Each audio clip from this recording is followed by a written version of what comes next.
ನಮಸ್ಕಾರ. ಇವತ್ತಿನ ನಮ್ಮ ಚರ್ಚೆಗೆ ಸ್ವಾಗತ. ಇಂದು ನಾವು ಭಾರತದ ಗ್ರಾಮ ಪಂಚಾಯಿತಿಗಳ ಆಡಳಿತ ಇದೆಯಲ್ಲ, ಅದರಲ್ಲಿ ತಂತ್ರಜ್ಞಾನ ಹೇಗೆ ಒಂದು ಬದಲಾವಣೆ ತರಬಹುದು ಅನ್ನೋದ್ರ ಬಗ್ಗೆ ಮಾತಾಡೋಣ. ಡಾಕ್ಟರ್ ಶಂಕರ್ ಕೆ ಪ್ರಸಾದ್ ಅವರ 21ನೇ ಶತಮಾನದ ಆತ್ಮನಿರ್ಭರ ಗ್ರಾಮ ಪಂಚಾಯಿತಿ ಅಂತ ಒಂದು ಪುಸ್ತಕ ಇದೆ. ಅದಕ್ಕೆ ಪ್ರೊಫೆಸರ್ ಸದಾನಂದ ಜಾನಕೇರೆ ಅವರು ಒಂದು ಮುನ್ನುಡಿ ಬರೆದಿದ್ದಾರೆ. ಅದನ್ನೇ ಇವತ್ತು ನಾವು ನೋಡೋಣ.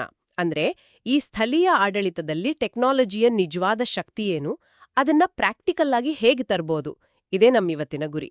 ಸರಿ, ಶುರು ಮಾಡೋಣ ಅಲ್ವಾ? ಖಂಡಿತ. ಈ ವಿಕೇಂದ್ರೀಕರಣ ಅನ್ನೋದು ಅಂದ್ರೆ ಡಿಸೆಂಟ್ರಲೈಸೇಷನ್, ಅದನ್ನ ಪರಿಣಾಮಕಾರಿಯಾಗಿ ಮಾಡೋದಿದೆಯಲ್ಲ, ಅದು ದೊಡ್ಡ ಸವಾಲು.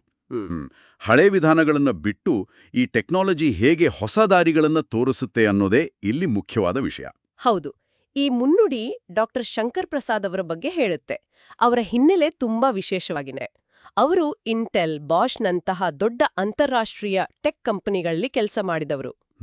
ಹೌದು. ಆದ್ರೆ ಆ ಅನುಭವವನ್ನ ತಗೊಂಡು ನಮ್ಮ ಭಾರತದ ಹಳ್ಳಿಗಳ ಪರಿಸ್ಥಿತಿಗೆ, ಅಲ್ಲಿನ ಅಗತ್ಯಕ್ಕೆ ತಕ್ಕ ಹಾಗೆ ಬಳಸೋಕೆ ಪ್ರಯತ್ನ ಪಟ್ಟಿದ್ದಾರೆ. ಅದು ನಿಜವಾಗ್ಲೂ ಗಮನಿಸಬೇಕಾದ್ದು. ಅವರ ಸಂಪೂರ್ಣ ಸ್ವರಾಜ್ ಫೌಂಡೇಶನ್ ಅಂತ ಇದೆಯಲ್ಲ, ಅದು ಇದೇ ಕೆಲಸಕ್ಕಾಗಿ ಶುರುವಾಗಿದ್ದು. ಹೌದು. ಇಲ್ಲಿ ತುಂಬಾ ಮುಖ್ಯವಾದ ವಿಷಯ ಅಂದ್ರೆ, ಇದು ಬರೀ ಪುಸ್ತಕದ ಮಾತಲ್ಲ, ಬರೀ ಸಿದ್ಧಾಂತ ಅಲ್ಲ. ಆ ಮುನ್ನುಡಿಯಲ್ಲಿ ಹೇಳಿದ ಹಾಗೆ ತಾವರಘಟ್ಟ ಗ್ರಾಮ ಪಂಚಾಯಿತಿಯಲ್ಲಿ ಇದನ್ನ ಮೊದಲು ಪ್ರಯೋಗ ಮಾಡಿದ್ದಾರೆ. ಆ ವರ್ಕ್ ಫ್ಲೋ ಆಟೋಮೇಷನ್ ಅಂತಾರಲ್ಲ. ವರ್ಕ್ ಫ್ಲೋ ಆಟೋಮೇಷನ್ ಅಂದ್ರೆ ಕೆಲಸಗಳು ಸರಾಗವಾಗಿ ಆಗೋ ಹಾಗೆ ಮಾಡೋದು. ಹೌದು. ಅಂದ್ರೆ ಈಗ ಒಂದು ಅರ್ಜಿ ಬಂದ್ರೆ ಅದು ಯಾವ ಹಂತದಲ್ಲಿದೆ, ಯಾರದನ್ನ ನೋಡ್ಬೇಕು, ಮುಂದೆ ಎಲ್ಲಿಗೆ ಹೋಗ್ಬೇಕು, ಇದೆಲ್ಲ ಆಟೋಮ್ಯಾಟಿಕ್ ಆಗತ್ತೆ. ಇದು ತಾವರಘಟ್ಟದಲ್ಲಿ ಶುರುವಾಗಿ ಆಮೇಲೆ ದಾವಣಗೆರೆಯ ಬೇರೆ ಪಂಚಾಯಿತಿಗಳಿಗೂ ವಿಸ್ತರಿಸಿದೆ. ಸೊ ಇದು ನಿಜವಾದ ಅನುಭವದ ಮೇಲೆ ನಿಂತಿರೋದು. ಆ ಪ್ರಾಕ್ಟಿಕಲ್ ಅನುಭವದಿಂದಲೇ ಹೊಸ ಹೆಜ್ಜೆ ಬಂದಿದೆ ಅಂತ ಕೂಡ ಮುನ್ನುಡಿ ಹೇಳುತ್ತೆ ಅಲ್ವಾ? ಈಗ ದಿಕ್ಸೂಚಿ ಕಲಿಕಾ ತಂತ್ರಜ್ಞಾನ ಅಂತ ಒಂದು ಮೊಬೈಲ್ ಬೇಸ್ಡ್ ಸಿಸ್ಟಮ್ ಬಂದಿದೆಯಂತೆ. ಹೌದು, ದಿಕ್ಸೂಚಿ. ಇದು ಚುನಾಯಿತ ಪ್ರತಿನಿಧಿಗಳು, ಅಧಿಕಾರಿಗಳು ಅಷ್ಟೇ ಯಾಕೆ, ನಿಮ್ಮ ಹಾಗೆ ಸಾಮಾನ್ಯ ಜನರು ಕೂಡ ತಮ್ಮ ಮೊಬೈಲ್ನಲ್ಲೇ ಪಂಚಾಯಿತಿ ಕೆಲ್ಸಗಳನ್ನ ನೋಡಬಹುದು, ಸ್ವಲ್ಪ ಮಟ್ಟಿಗೆ ನಿರ್ವಹಿಸಬಹುದು ಅಂತ. ಇದು ದೊಡ್ಡ ವಿಷಯ ಅಲ್ವಾ? ಖಂಡಿತವಾಗಿಯೂ. ಇದು ಗ್ರಾಮೀಣ ಆಡಳಿತದಲ್ಲಿ ದೊಡ್ಡ ಬದಲಾವಣೆ ತರೋ ಸಾಧ್ಯತೆ ಇದೆ. ಮುನ್ನುಡಿ ಪ್ರಕಾರ ಈ ಪುಸ್ತಕಕ್ಕೆ 2 ಮುಖ್ಯ ಆಯಾಮಗಳಿವೆ. ಒಂದು, ಈ ಮಾಡರ್ನ್ ಟೆಕ್ನಾಲಜಿ ಇದೆಯಲ್ಲ, ಇದು ಗಾಂಧೀಜಿ ಹೇಳಿದ ಗ್ರಾಮ ಸ್ವರಾಜ್ಯದಂತಹ ಆಶಯಗಳನ್ನು ಹೇಗೆ ನಿಜ ಮಾಡ್ಬೋದು ಅಂತ ಜನರಿಗೆ ತಿಳಿಸೋದು.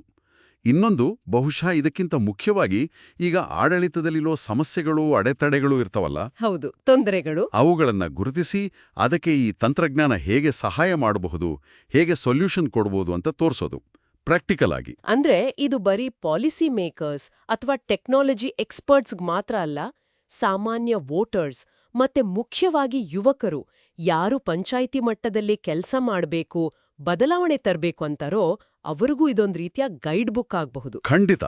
ಲೇಖಕರು ಸುಮ್ನೆ ಆಫೀಸನೆ ಕೂತು ಬರೆದಿದ್ದಲ್ಲ, ಅವರು ಎಂಪಿಗಳಿಂದ ಹಿಡಿದು ಅಕ್ಷರನೇ ಗೊತ್ತಿಲ್ಲದ ಪಂಚಾಯಿತಿ ಸದಸ್ಯರ ತನಕ ಎಲ್ಲರ ಜೊತೆ ಮಾತಾಡಿ ಫೀಲ್ಡ್ ಸ್ಟಡಿ ಮಾಡಿ ಬರೆದಿದ್ದಾರೆ ಅಂತ ಮುನ್ನುಡಿಯಲ್ಲಿ ಉಲ್ಲೇಖ ಇದೆ. ಹೌದು. ಆ ಕಾಂಬಿನೇಷನ್ ಇದೆಯಲ್ಲ, ಆಳವಾದ ಟೆಕ್ನಿಕಲ್ ನಾಲೆಡ್ಜ್ ಮತ್ತೆ ತಳಮಟ್ಟದ ಸಾಮಾಜಿಕ ತಿಳುವಳಿಕೆ, ಅದು ತುಂಬಾ ಅಪರೂಪ ನಮ್ಮಲ್ಲಿ. ಮುನ್ನುಡಿ ಇನ್ನೊಂದು ಮುಖ್ಯವಾದ ವಿಷಯ ಹೇಳುತ್ತೆ. ಈ ತಂತ್ರಜ್ಞಾನ ಬರೀ ನಮ್ಮ ಸ್ಥಳೀಯ ಸಮಸ್ಯೆಗಳನ್ನ ಬಗೆಹರಿಸೋದಷ್ಟೇ ಅಲ್ಲ, ಲೋಕಲ್ ಆಡಳಿತವನ್ನ, ನಮ್ಮ ರಾಷ್ಟ್ರೀಯ ಗುರಿಗಳು ಅಷ್ಟೇ ಯಾಕೆ, ಯುನೈಟೆಡ್ ನೇಷನ್ಸ್ನ ಸಸ್ಟೈನಬಲ್ ಡೆವಲಪ್ಮೆಂಟ್ ಗೋಲ್ಸ್ ಇದೆಯಲ್ಲ, ಆ ಥರದ ಅಂತಾರಾಷ್ಟ್ರೀಯ ಗುರಿಗಳ ಜೊತೆ ಹೇಗೆ ಲಿಂಕ್ ಮಾಡ್ಬೋದು ಅಂತಾನೂ ಇದು ತೋರಿಸುತ್ತೆ. ಓಹೋ, ಹಾಗಾದ್ರೆ ಇದರ ಒಟ್ಟು ತಿರುಳೇನು? ತಂತ್ರಜ್ಞಾನ ಅನ್ನೋದು ಕೇವಲ ಕೆಲ್ಸವನ್ನ ಬೇಗ ಮಾಡೋಕೆ ಅಥವಾ ಪೇಪರ್ ವರ್ಕ್ ಕಡಿಮೆ ಮಾಡೋಕೆ ಇರೋ ಟೂಲ್ ಮಾತ್ರ ಅಲ್ಲ.